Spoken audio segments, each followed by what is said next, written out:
Bueno, buenas tardes. La idea de hoy es repasar un poco, ver un pasaje que quizás sea el más memorizado de la historia de la Biblia. No sé, habría que hacer un estudio, pero posiblemente esté ahí en el top de los más memorizados. A ver, ¿qué pasaje se le ocurre que puede llegar a ser? Juan 3:16 podría ser, pero no es. Tampoco. El hijo pródigo dicen. ¿Qué dicen por ahí? Filipenses 4:13. Romanos 5:8. Son todos pasajes muy memorizados. Pero quizá este pasaje que vamos a ver hoy no es tan memorizado en nuestras iglesias evangélicas, pero sí es muy memorizado y muy repetido en las iglesias católicas. ¿Cuál puede ser? El Padre Nuestro. Exacto. Y la idea es que veamos un poco, porque si bien muchas veces capaz no lo tenemos tan presente, justamente, no sé si a veces es por miedo quizá a no caer o no parecer católicos, pero la realidad es que es un pasaje que está en la Biblia y es un pasaje que Dios nos dejó, que Jesús nos dejó y nos dejó en él la instrucción, según él mismo, que es la forma en la cual tenemos que orar. Entonces vamos a ver un poco ahí el Padre Nuestro, que están dos pasajes, están en el libro de Mateo y en el libro de Lucas. ¿Sí? Primero en Mateo capítulo 6, y nos vamos a basar más que nada en ese, así que pueden ir yendo nomás a Mateo capítulo 6.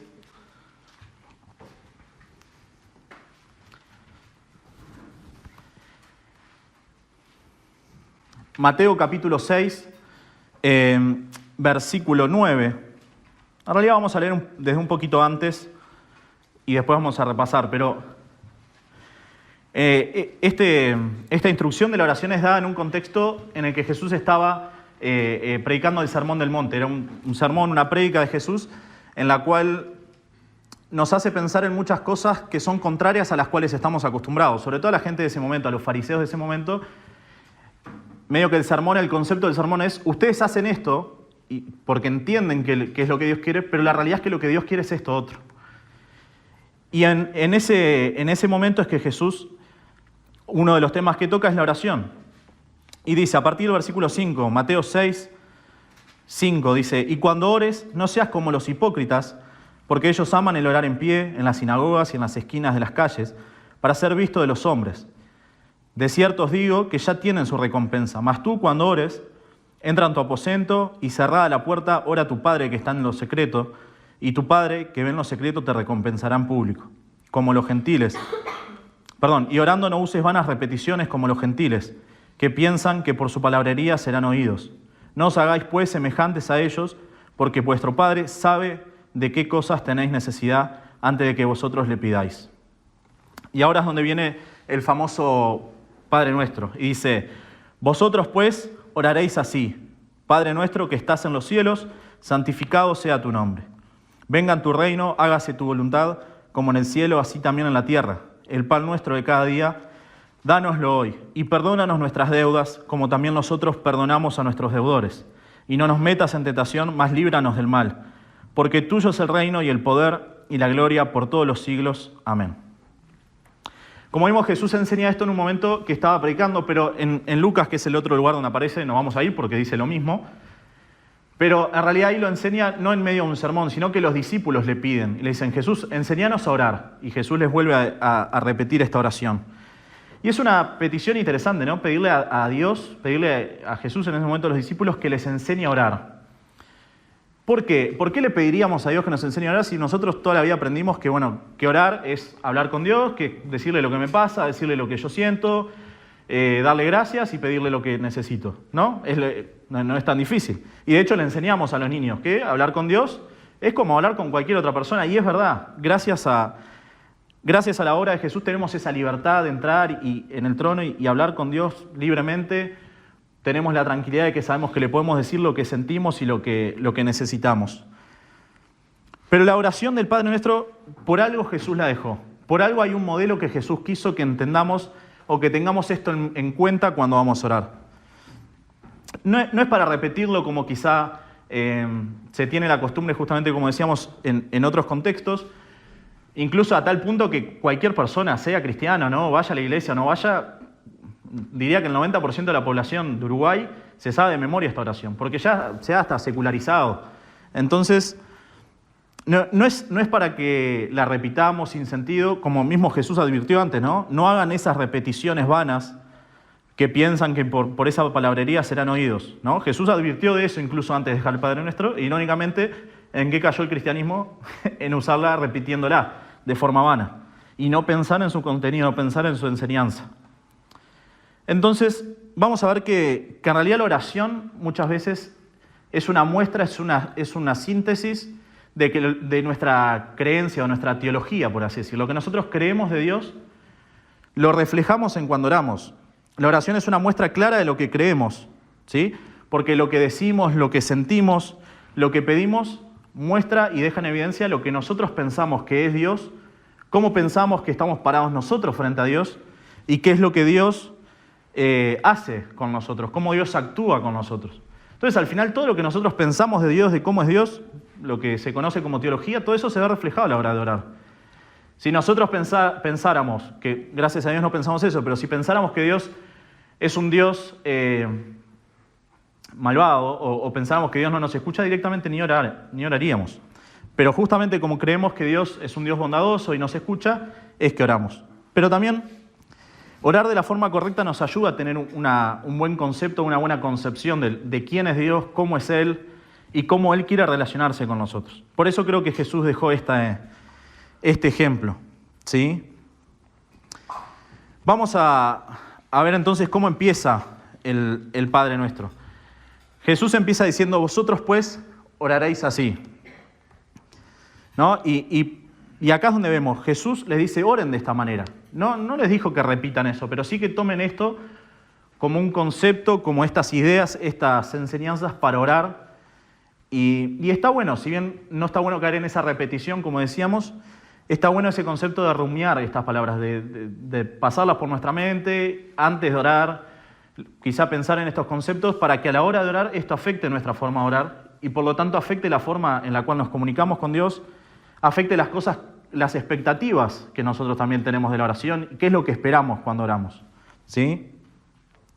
La oración, lo primero que comienza haciendo Dios con esto, comienza reconociendo, y Jesús nos pone un ejemplo de cómo tenemos que ver a Dios. Nos pone un ejemplo de quién es Dios, ¿sí? Lo primero que empieza haciendo es poner en contexto con quién estamos hablando. Desde la escuela nos enseñaron, ¿no? El interlocutor, el emisor, el receptor, y es importante saber con quién es el que estamos hablando para poder hablar las cosas correctas. Si yo voy a la carnicería y pido 1 kilo de zapallo, no tiene mucho sentido.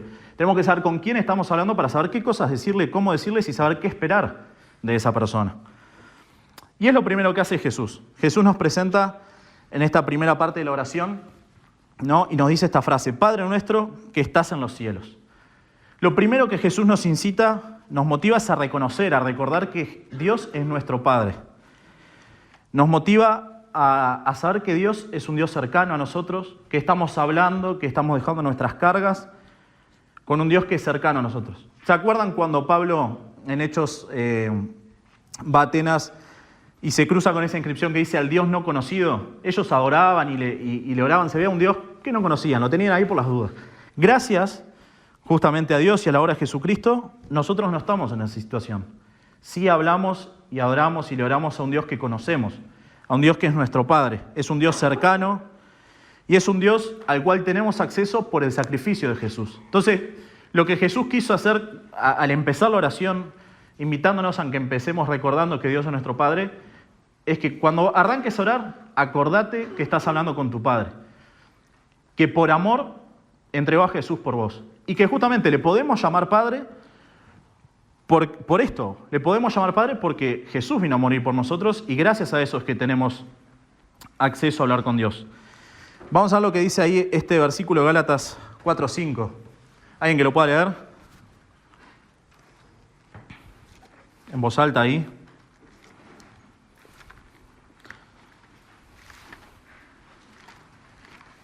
Lo tiene en la pantalla, si no, no hay problema, no hay excusa. Gálatas 4, versículo 5. Dale. Dios envió a su Hijo, nacido de una mujer y sujeto a la ley. Dios lo envió para que comprara la libertad de los que éramos esclavos de la ley, a fin de poder adoptarnos como sus propios hijos. Y debido a que somos sus hijos, Dios envió al Espíritu de su Hijo a nuestro corazón, el cual nos impulsa a exclamar: Abba, Padre. ¿Se dan cuenta que esa obra que Jesús hizo, eso que Dios hizo mandando a Jesús a morir por nosotros, fue lo que restauró la posibilidad de que volvamos a hablar con Dios? Cuando la comunión entre el ser humano y Dios estaba bien y se rompió en el Edén por culpa del pecado, ya no había un libre acceso al trono de Dios. Ya el ser humano no podía estar con Dios. Y gracias justamente a que Jesús vino y murió por nosotros, tenemos este acceso de entrar, a hablar con Él. Y como vemos también en muchas otras partes de la Biblia, Jesús es el mediador entre nosotros y el Padre, justamente para hablar y estar con Él en el trono. Entonces está bueno empezar, como decíamos, entendiendo que Dios es nuestro Padre. Pero además la Biblia dice, y Jesús nos deja esta aclaración de que Dios es nuestro Padre, Padre nuestro, no dice Padre mío que estás en el cielo, ¿no? Dice que Dios es nuestro Padre. Y vamos a volver a leer la oración, pero teniendo en cuenta algunas cosas que está buena marcar, ¿no? Acá cuando volvemos a leer la oración del Padre Nuestro, presten atención que todo lo que Jesús dice, lo dice en plural. Dice, primero empieza diciendo, ustedes, vosotros, oraréis así. Padre nuestro que estás en los cielos, santificado sea tu nombre. Venga tu reino, hágase tu voluntad como en el cielo, así también en la tierra. El pan nuestro de cada día, dánoslo hoy, y perdónanos nuestras deudas, como también nosotros perdonamos a nuestros deudores.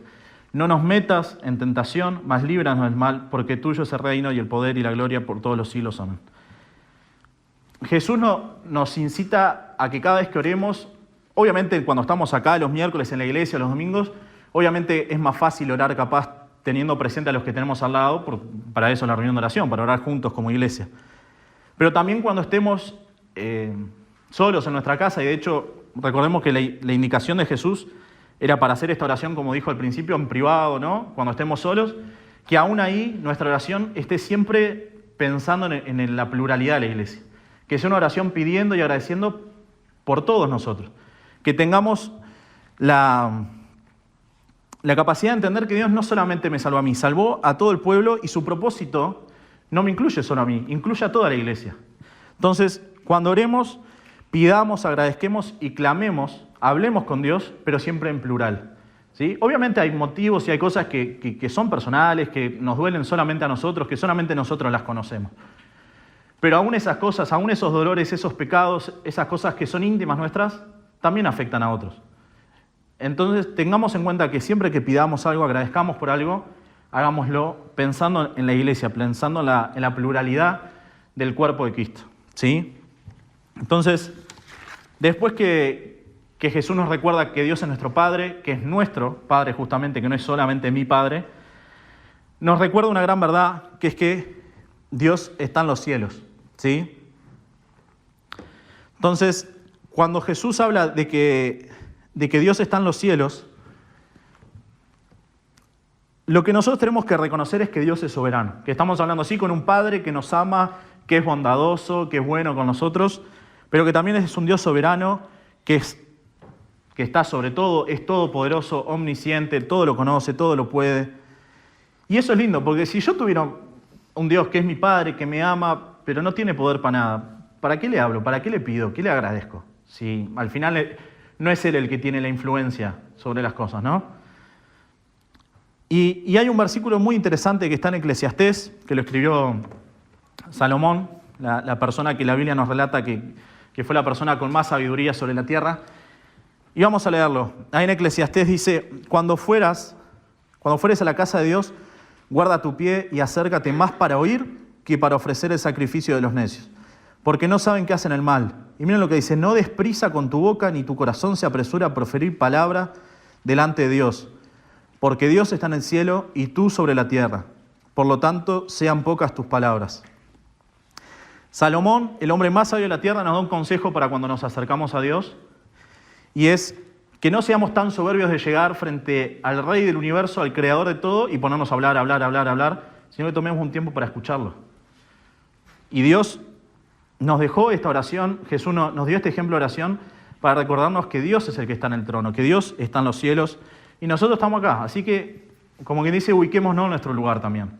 Sí, pidamos, sí, agradezcamos, pero sepamos que Dios es el soberano y que si hay alguien que tendría que hablar en una conversación, tendría que ser Él, ¿no? Entonces, que la oración obviamente podamos hablar nosotros, pero que también tomémonos un tiempo sabiendo que Él tiene el control, sabiendo que Él es soberano, pero entendamos que es importante hablar con nuestro Padre, pero que más importante aún es escuchar lo que Él tiene para decirnos, porque Él es el que está en el cielo, Él es el soberano, el que está en el trono, ¿sí?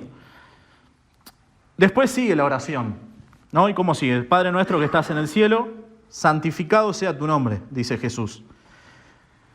Y acá yo todavía pensé que en realidad santificado sea tu nombre era como una alabanza, ¿no? Como decir, bueno, tu nombre es santo, y es verdad, y tu nombre es grande, es como reconocer a Dios la grandeza de su nombre. Y sí, eso es una verdad, es algo que es real, pero en realidad acá Jesús, como lo dice, Él lo hace en forma de petición, como que le pide a Dios, ¿no? Que su nombre sea santificado. No está reconociendo tu nombre santo solamente, sino que le está pidiendo que su nombre sea santificado. ¿Qué es que sea santificado el nombre de Dios, no? Considerar algo como santo es reconocer su gloria, su importancia, su pureza. Y el nombre es la fama de Dios, digamos, la reputación que tiene. Entonces, lo que Jesús le pide a Dios, aunque nos parezca un poco loco, es hacer que tu nombre sea grande, hacer que tu fama, que tu reputación sea reconocida, que la gente tenga en buena estima tu nombre, tu reputación esté en alta estima en el mundo. Y lo interesante es que Jesús, cuando pide eso, en realidad es un modelo para que nosotros pidamos eso. Y si nosotros pedimos que el nombre de Dios sea glorificado, que el nombre de Dios sea exaltado, la realidad es que muchas veces el canal que Dios va a usar para eso es la iglesia. La forma en la que Dios quiere darse a conocer hoy en día es la iglesia. Entonces, en parte es nuestra responsabilidad dar a conocer el nombre de Dios, hacer que el nombre de Dios sea santificado, que el nombre de Dios sea glorificado y que la gente, el mundo lo tenga en alto, ¿sí? A lo largo de la historia en el Antiguo Testamento se menciona muchas veces que Dios hizo cosas por amor a su nombre, dice la Biblia. Dice por amor a su nombre, o en otros casos dice para que mi nombre no sea mancillado, o por amor de mí mismo.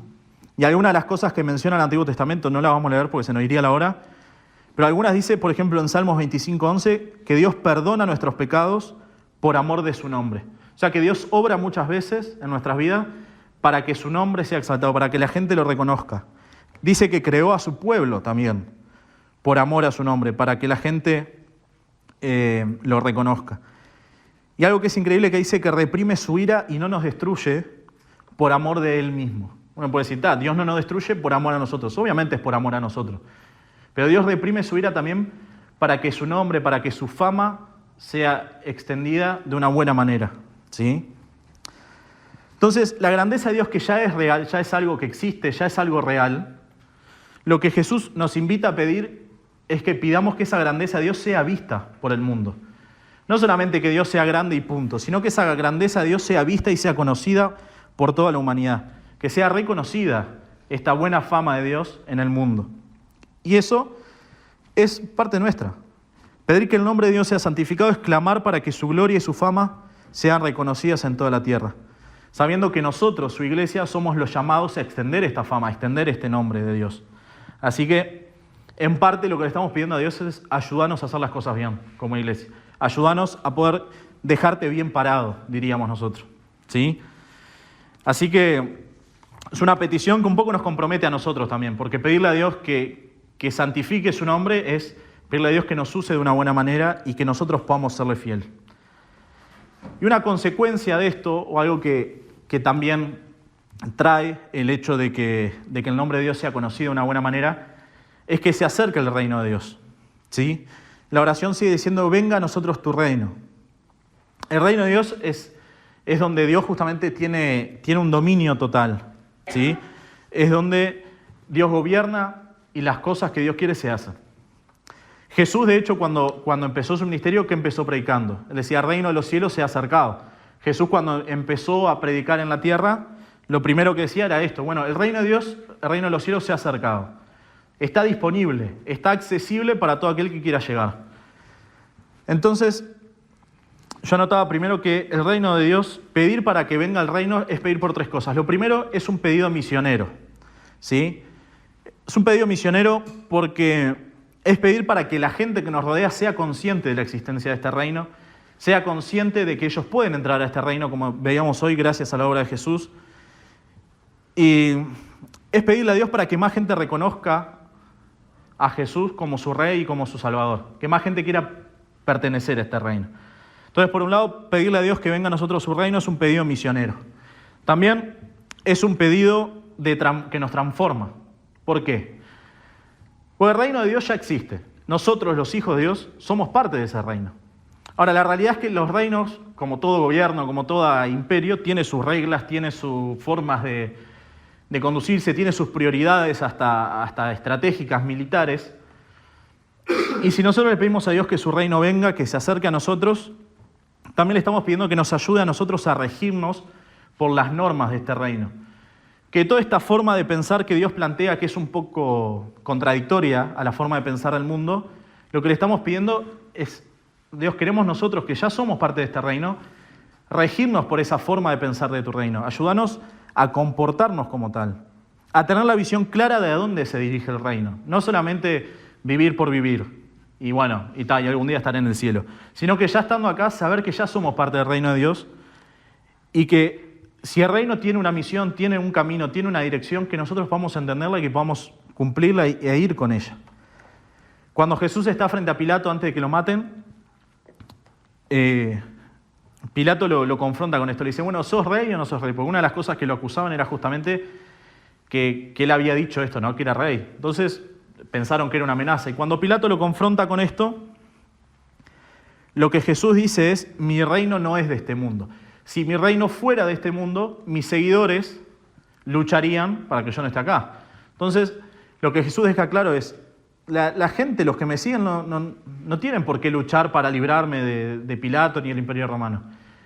Lo que está diciendo es: mis seguidores tienen claro cuál es el propósito de mi reino. Sí, yo soy rey, pero no van a venir con espada. Y el objetivo ellos lo tienen claro. Y que es un reino, como dijo Jesús mismo, que no es de este mundo. Que es algo eterno, que es algo que no está acá en la tierra. Entonces, cuando nosotros pedimos a Dios que venga a nosotros tu reino, primero vemos que es un pedido misionero, pero también vemos que es un pedido transformador de nuestra propia vida. Le estamos pidiendo a Dios que nos transforme en la forma en la que pensamos, en la forma en la que caminamos y la forma en la cual vemos todo el resto de las cosas de la vida. ¿Sí? Que veamos las cosas con esta palabra que ahora está un poco de moda, que es la cosmovisión, que es la forma de ver todo, que lo veamos con la cosmovisión del reino de Dios. Y otra cosa muy interesante es que Dios nos aclara en la Biblia también que el reino de Dios, si bien es algo que ya existe, que ya se acercó, que es algo que ya está disponible para que entremos, un día va a venir y un día se va a establecer cuando Cristo vuelva, y ahí va a ser algo definitivo. No es como ahora que sí, Dios ya reina, pero por ahora Él limita el efecto de su reino, digamos, a las personas que deciden pertenecer a Él. Un día cuando Cristo vuelva, Él va a gobernar en la tierra, y la Biblia nos dice que toda la humanidad, que toda la tierra va a ser sometida a ese reino, y Él va a reinar justamente sobre todo. Y la Biblia muchas veces nos incita a esperar, a anhelar, a esperar con ansias esta venida de Cristo, ¿sí? Entonces, incluso en la Biblia, cuando nos habla de esperar y esperar ansiosamente esta venida del reino, lo dice porque esto nos lleva a santificarnos, ¿sí? En 2 de Pedro 3:14 dice que esto nos tiene que llevar y que sabiendo que esto se viene, sabiendo que el reino de Dios es algo que se viene cuando Cristo vuelva y que está pronto a llegar, que no sabemos cuándo, pero que está pronto a llegar, lo que dice es que esto nos tiene que agarrar, nos tiene que encontrar irreprensibles y sin mancha. Entonces, pedirle a Dios que su reino venga también es pedirles que nos santifique, que nos ayude a caminar de una forma correcta. Y vamos a ver la última cosa que también significa pedir, que venga a nosotros su reino. Pedir que venga su reino es un pedido por la paz y la justicia. Justamente veíamos que cuando Cristo vuelva y reine en la tierra, todo va a ser sujeto a su voluntad de una forma total. Y muchas veces hoy pedimos, y está bien pedir por la paz en las guerras, por la justicia quizá en situaciones que nos rodean, por cosas que nos parecen injustas, que están mal, y queremos que cambien y pedimos a Dios por eso. Pidámoslo, pero también sepamos que el mundo no va a mejorar. Pidamos a Dios desesperadamente que venga su reino, justamente porque cuando su reino se establezca del todo, ahí sí va a venir la paz y la justicia verdadera proporcionada por Él. Pero hasta que eso no pase, sepamos que el mundo va a ir en perdición, porque el pecado tiene poder en el mundo y tiene sus consecuencias y sus efectos. Y la única forma de que en este periodo eso disminuya o quizá no afecte tanto es que la iglesia siga avanzando, y es algo que va a pasar.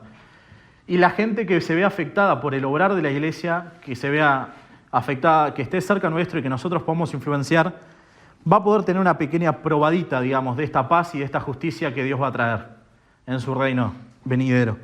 Pero oremos también para que venga y para que el reino se establezca. Vieron que, como decíamos, la Biblia nos incita muchas veces a esperar ansiosamente la venida de Cristo. Entonces pidamos, si lo esperamos ansiosamente, si lo anhelamos, como dice la Biblia, si lo aguardamos con ansia, bueno, pidamos para que eso pase de una vez por todas. No sabemos cuándo va a ser, la Biblia no nos deja fecha, no nos dice cuándo, no nos dice...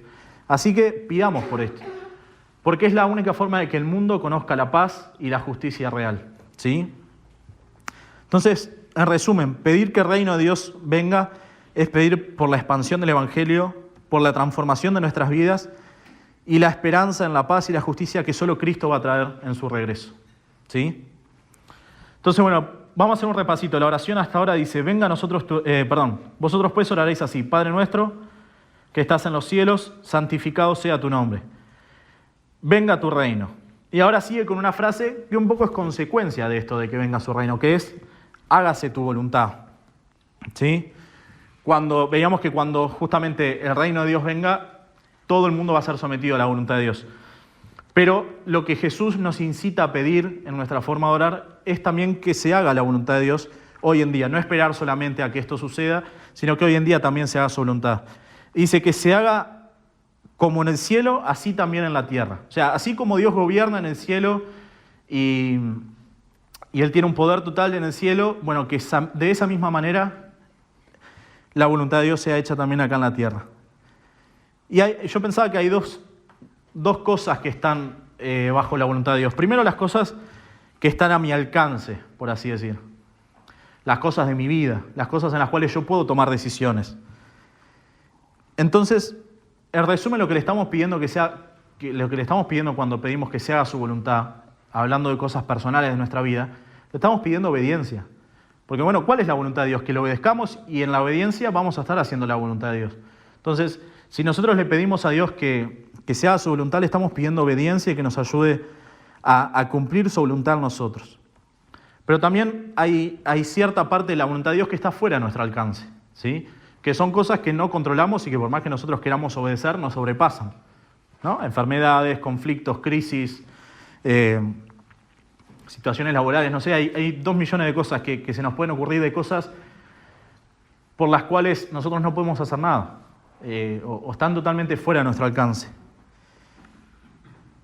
Y si recién vimos que Dios es nuestro Padre, nos ama, y además es un Dios que está en los cielos, es un Dios todopoderoso, pidamos que se haga su voluntad. Yo sé que muchas veces vamos con la lista del supermercado, y lo digo con respeto porque sé que hay cosas muy sensibles que nosotros pedimos a Dios, pero muchas veces vamos con la listita, bueno, yo quiero Dios que arregles esto y esto, y a veces no descansamos y no le pedimos que con esta situación lo que yo quiero es que se haga tu voluntad. Pero si confiamos en esto, en que Dios está en el cielo, que es soberano, y además es nuestro Padre y nos ama, listo, no tenemos que preocuparnos más, o no deberíamos preocuparnos más, que porque se haga su voluntad, que va a ser la mejor. No, la Biblia misma nos dice que su voluntad es buena, agradable y perfecta. Y capaz muchas veces no es lo que nosotros queremos. Cuando empezamos a marcar qué son las cosas que hacen, capaz que no coincide con la lista de peticiones que nosotros teníamos. Y capaz que Dios en algunas cosas obra distinto a la que nosotros esperábamos, pero Jesús nos incita y nos anima a que podamos orar pidiendo que se haga su voluntad, entendiendo lo anterior, entendiendo que Él es nuestro Padre y que nos ama y que es soberano y tiene el poder para controlar todo. Entonces, no hay mejor forma que aceptar esta voluntad y que descansar en ella, ¿sí? Pedir que se haga la voluntad de Dios entonces es renunciar a nuestra propia voluntad sobre nuestra vida, ya sea a través de la obediencia en ciertas cosas que podemos afectar o a través de descansar en que lo que excede nuestra mano, descansar en que su voluntad es perfecta, ¿sí? Entonces, está bueno pensar en eso. Y ahora, después de pedir que venga su reino, después de pedir que se haga su voluntad, recién ahí Jesús nos invita a pedir por nuestras necesidades. A pedir, ¿por qué dice ahí? ¿Qué ejemplo pone Jesús? El pan, ¿no? Dice, el pan nuestro de cada día, dánoslo hoy. Recién después de entender que Dios es soberano, después de entender que no hay nada mejor que clamar por la voluntad de Dios, ahí dice, bueno, ahora pueden pedir por sus cosas. Porque también cuando nosotros entendemos que Dios es soberano, entendemos que en su reino y en su voluntad está lo mejor. Yo creo que cuando entendemos todo eso, la lista de peticiones que nosotros vamos a tener por nuestras necesidades, también se va a ver acotado. Van a haber varias cosas que vamos a sacar, porque vamos a entender que quizás no son la voluntad de Dios, o no son las cosas por las cuales tenemos que pedir porque no están alineadas con el propósito de su reino. Pero Jesús acá pone el ejemplo del pan. Y lo que nos invita a pedir o nos invita a pensar es que pidamos nuestro pan de cada día. No afanarnos quizá en exceso por las cosas del futuro, no afanarnos quizá en exceso por las cosas, como veníamos recién, que están fuera de nuestro alcance, sino que volvamos a lo básico, a depender de Dios en el sustento diario. Y miren lo que dice este versículo de Proverbios 30, 7 al 9. Dice, no me des pobreza ni riqueza, sino solo el pan de cada día, porque teniendo mucho podría desconocerte y decir, ¿y quién es el Señor? Como diciendo, no, yo tengo mucho, no necesito a Dios. Y teniendo poco podría llegar a robar y deshonrar así el nombre de mi Dios. Entonces, qué interesante que el pedido que Jesús nos anima a hacer, que sea algo por lo cotidiano, por el sustento diario, también tiene que ver con el hecho de saber que dependemos de Dios. Porque si nosotros pedimos, bueno, dame el sustento de acá a 5 años y Dios nos los concede, bueno, por el resto de los 5 años, chau Dios, ya tengo el sustento hasta mañana. Entonces, Jesús también nos invita a depender de Dios en cada día y por eso nos invita a pedir por el pan de cada día. No significa que tengamos que ser unos necios, no pensar en nuestro futuro, no planificar y no ocuparnos de eso. Pero sí no estar afanados por eso y saber que dependemos de Dios hasta por el pan de hoy. Y lo otro que es interesante pensar es que pedir por el pan de cada día nos lleva a moldar nuestro corazón, a contentarnos con lo que tenemos. Podemos tener un montón de cosas o podemos tener muy poco. Pero la Biblia nos habla de contentarnos, del contentamiento, que no es lo mismo que el conformismo. El conformismo es decir, bueno, yo tengo poquito, ya fue, con esto me basta. El contentamiento es, yo tenga poquito, tenga muchísimo, yo estoy contento porque esto es lo que Dios me dio. Y si nosotros pedimos por el pan de cada día y confiamos en todo lo anterior de que Dios es soberano y Él cumple su voluntad, tenemos que tener ese contentamiento de saber que lo que tenemos es lo que Dios nos dio. En su sabiduría mucho más grande que la nuestra, Él nos dio eso por algo. Y miremos este versículo o esta serie de versículos de Filipenses 4, 10 al 13. ¿Quién quiere leerlo ahí como está en la pantalla? Está un poco recortado, ahí saqué algunas cosas al medio, después lo pueden leer obviamente, pero para ir al concepto que queremos. ¿Quién lo quiere leer? Así no hablo yo solo. Gocé en el Señor de que ya al fin habéis revivido vuestro cuidado en mí. No lo digo porque tenga escasez, pues he aprendido a contentarme, cualquiera que sea mi situación. Sé vivir humildemente y sé tener abundancia. En todo y por todo estoy enseñado, así para estar saciado como para tener hambre, así para tener abundancia como para padecer necesidad. Todo lo puedo en Cristo que me fortalece. Ese último versículo es uno de los que mencionaron hoy, ¿no? Que todo el mundo lo sabe de memoria. Todo lo puedo en Cristo que me fortalece. Pero a veces, como lo sabemos de memoria, lo usamos para lo que nos pinta. Sí. En cambio, el contexto en el que está dicho ese versículo es Pablo diciéndole a una iglesia, bueno, agradezco a Dios porque pudieron volver a sustentarme o pudieron volver a ayudarme. Pablo, si bien tenía sus medios para sustentarse él solo cuando nadie lo ayudaba, lo que dice acá es, agradezco que ahora me están pudiendo ayudar. Pero dice, no les reclamo esto, no les digo esto, porque esté pasando necesidad. Porque ¿qué dice? Yo he aprendido a tener contentamiento, a estar contento con lo que tengo. Sea que un día me toque tener un montón o que me toque tener poco, aprendí a contentarme con eso. Y ahí es que viene esto, ¿no? Todo lo puedo en Cristo que me fortalece. Yo puedo, con Cristo me fortalece, puedo vivir en la riqueza y no olvidarme de Él, pero también con Cristo me fortalece, puedo vivir con el día a día. Entonces, pedir a Dios por el pan de cada día, Jesús nos invita a hacer esto, a pedir por el pan de cada día. Y esto es un acto de humildad que nos enseña a depender de su provisión y también a moldar nuestro corazón y contentarnos con lo que Dios nos da, sabiendo que en su sabiduría Él nos va a dar lo que necesitamos, ni más ni menos. Pero bueno, la oración esta sigue. Y ahora viene otra petición que Jesús nos invita a hacer, que es un poco también extraña o confusa. Perdónanos o perdona nuestras deudas, perdónanos nuestras deudas, como también nosotros perdonamos a nuestros deudores. ¿Y por qué yo señalé ahí el cómo? Porque es importante, porque si dijera, perdónanos nuestras deudas, porque también nosotros perdonamos a nuestros deudores, acá Jesús estaría enseñando algo raro, estaría enseñando que nosotros nos ganamos el perdón de Dios. En la medida que yo perdone, Dios me perdona. Eso es lo que entenderíamos. Y capaz esta parte se puede malinterpretar así, pero lo que Jesús nos invita a pensar al decir y al pedirle a Dios que nos perdone como nosotros perdonamos a los otros, no significa que el perdón de Dios hacia mí vaya a depender de cuánto yo perdono al hermano. Pero vieron que todo lo que estamos viendo en la oración hasta ahora es algo que más que trabajar en la voluntad de Dios, trabaja en nuestra voluntad y trabaja en nuestro corazón. Y cuando yo menciono esta frase y le digo a Dios, perdóname como yo perdono a los otros, es un llamado de atención, un recordatorio. Que Dios me hace y me dice, yo te perdono, pero ¿cómo estás perdonando vos a los otros? Pedirle esto a Dios nos examina, nos mantiene humildes, porque nos debería inquietar, nos debería hacer ruido, darnos una cachetada a nosotros mismos, estar pidiéndole perdón a Dios cuando yo no puedo perdonar a mi hermano, cuando yo quiero que Dios perdone mis pecados, pero el pecado que mi hermano hizo contra mí no lo olvido ni a palo. Entonces, esto es algo que Jesús pone ahí para que nosotros cuando le pedimos perdón a Dios también nos haga este recordatorio y decir, bueno, Dios te perdona, pero soy llamado a perdonar a otros. Pedirle perdón a Dios y pedirle que Dios nos perdone como nosotros perdonamos, entonces es un llamado a la humildad, que examina nuestro corazón y nos desafía a sanar nuestras relaciones con los hermanos, reflejando en nuestras relaciones con los otros la gracia que yo estoy buscando en Dios. Yo estoy buscando en Dios gracia, perdón, misericordia, pero yo no lo ofrezco. Entonces es un llamado de atención que Jesús hace con esta parte de la oración del Padre Nuestro, ¿sí? Y está bueno pensar que por algo Dios dejó este ítem dentro de la oración del Padre Nuestro. Acordate que tenés que perdonar a otros, ¿sí? Y ya vamos llegando un poco al final. Y una de las últimas peticiones, la última petición que Jesús hace, es esta. Y no nos metas en tentación, mas líbranos del mal. ¿Cómo que Dios me mete en tentación? Podemos decir, lo primero que nos suena, ¿no? Pero ¿por qué le tengo que pedir a Dios que no me meta en tentación? La Biblia deja clarísimo en Santiago y en muchos otros lugares que Dios no tienta a nadie.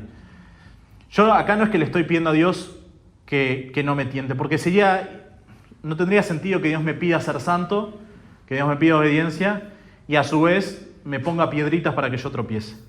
Pero lo que le estoy pidiendo a Dios acá es que me ayude contra mi propia carne, porque las tentaciones están desde nuestra propia carne, desde cosas externas, pero sobre todo la Biblia ahí en Santiago 1.13 nos dice que estas cosas nacen de nosotros, las tentaciones nacen de nuestra concupiscencia, nuestra carne, nuestros deseos. Y lo que le pido a Dios con esto es, el no me metas en tentaciones, no me metas en mi propia carne, o sea, ayúdame a ser libre de mis propios deseos. Y esto va acompañado también de lo anterior que veníamos viendo, ¿no? Pedirle a Dios que haga su voluntad en nosotros también es parte de esto. Y después Jesús también pide o nos invita a pedir para que nos libre del mal. En otras versiones, en otras traducciones dice que nos libre del maligno directamente. No el mal como una cosa ahí que flota, el mal, sino directamente, que nos libre del maligno, que nos libre de Satanás. Primero pedir que nos libre de nuestros deseos de la carne, pero también pedirle a Dios protección, porque es una realidad que Satanás existe, no podemos ignorarlo. No hay que echarle la culpa de todo, porque muchas veces caemos por nuestra culpa, pero también es una realidad que existe. Entonces, pedirle a Dios que nos libre de la tentación y del mal es reconocer nuestra fragilidad humana, buscando su protección contra los deseos propios de nuestra carne y también contra las trampas de Satanás, ¿sí? Para caminar en la santidad en la cual Él nos llama a vivir. Entonces, vemos que hasta acá vienen esos pedidos de Dios, en realidad, que Jesús nos invita a hacerle a Dios.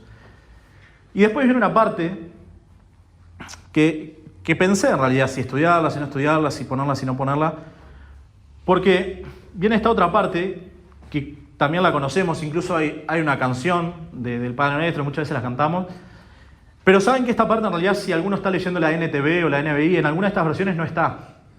Incluso si vamos a Lucas, en el otro lugar donde Jesús enseña la oración del Padre Nuestro, tampoco está esta parte.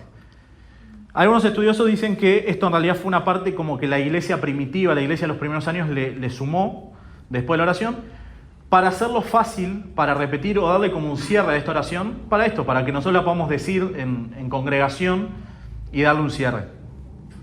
Y si tenemos en cuenta esto y tenemos ese reparo de saber que seguramente no fue parte de lo que Jesús enseñó, pero si la analizamos tampoco va en contra de lo que Jesús enseñó. Lo que hace es resumir lo que Jesús enseñó. Entonces, me parece que está bueno repasarlo y ver qué es lo que dice.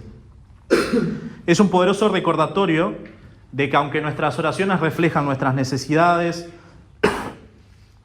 y nuestras flaquezas más grandes, también deben culminar glorificando a Dios, reconociendo que de Él es todo el poder, de Él es el reino, de Él es la gloria y le pertenecen para siempre.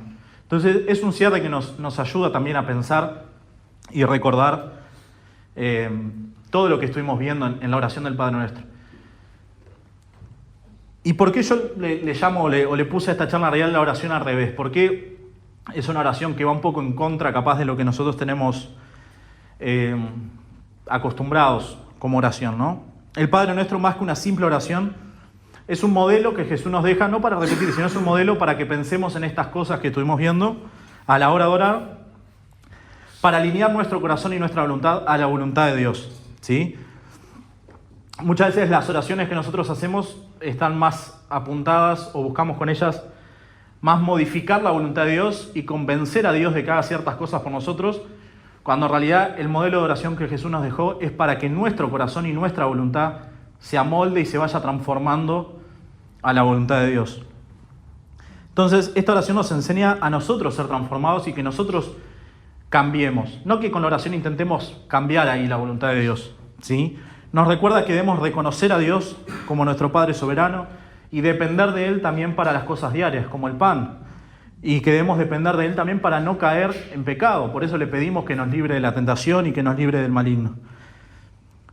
También nos hace recordar que para vivir en comunidad es necesario perdonar y que debemos hacerlo porque Dios nos perdonó a nosotros. Que debemos buscar su guía y su protección. Y que el verdadero propósito del Padre Nuestro, más que nosotros hablar y decirle a Dios qué es lo que tiene que hacer, es que Dios nos hable a nosotros y dejar que Él nos diga a nosotros qué es lo que tenemos que hacer y cómo tenemos que vivir. Entonces, la oración del Padre Nuestro es como la oración al revés, ¿sí? Nosotros dejemos que con el Dios que hablamos sea el Dios que nos hable a nosotros y sea el Dios que vaya transformando nuestro corazón y que sea Él el que tenga esa lista de pedidos para nosotros y no nosotros una lista de pedidos para Él, ¿sí? Oramos para terminar. ¿Cómo oramos ahora, no? La pregunta. Pero oramos y bueno, pero está bueno también para que cada uno después en su tiempo de oración piense en estos conceptos y piense en estas cosas para ver si estamos haciéndolo de buena manera y si lo que nosotros pedimos en realidad está alineado al propósito de Dios. Padre, gracias por tu palabra, Señor.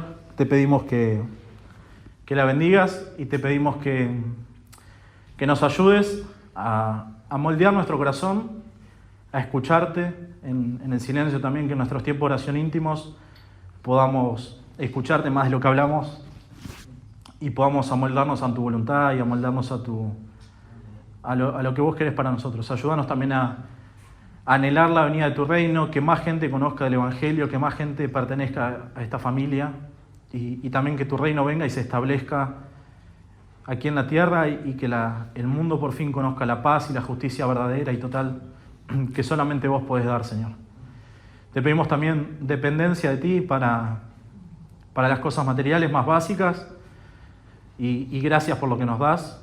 Nos parezca mucho o poco, gracias por eso, Señor. y te pedimos también que nos ayudes a depender de ti, en no caer en pecado, que nos ayudes a depender de ti a la hora de luchar contra la tentación y que nos ayudes también a librarnos de las cosas que Satanás quiere hacer contra nosotros. Ayúdanos también a perdonar a otros y te agradecemos profundamente por el perdón que recibimos de tu parte, porque podemos estar frente a ti y podemos justamente estar hablando contigo gracias a esa obra que Cristo hizo por nosotros en la cruz. Oramos en el nombre de Jesús. Amén. Amén.